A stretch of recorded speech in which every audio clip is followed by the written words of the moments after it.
Establir aliances i vincles entre l'esquerra independentista i els nouvinguts.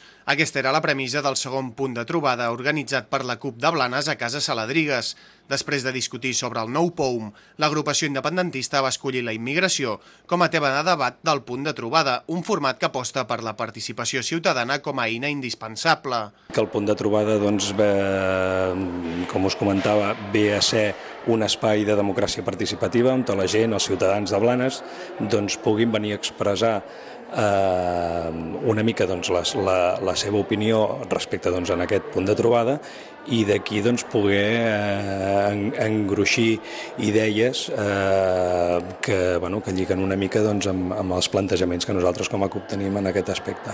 La CUP de Blanes pretén fomentar els llaços entre l'esquerra independentista i la nova immigració a partir d'una tasca d'apropament als barris per tal de crear un teixit social que fomenti l'autogestió i la participació ciutadana.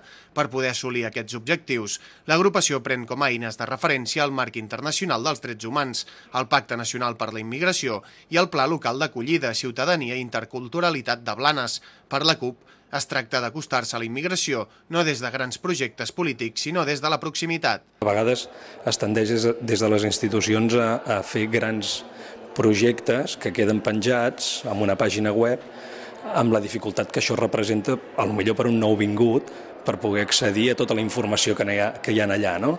Aleshores, tot acaba passant per això, per anar al barri i realment treballar l'autogestió, l'autoorganització i aquí plantegem idees molt diverses, no? De cooperatives, d'esplais, una mica la idea de que participin del que hi ha a nivell de barri i aconseguir realment un teixit molt potent, no? Tot i que encara està per definir el proper tema de debat, la CUP de Blanes està pensant ja en organitzar un tercer punt de trobada. Des de l'agrupació es busca no tant una gran participació, sinó més aviat la qualitat en les idees que aportin els ciutadans en aquests espais de discussió.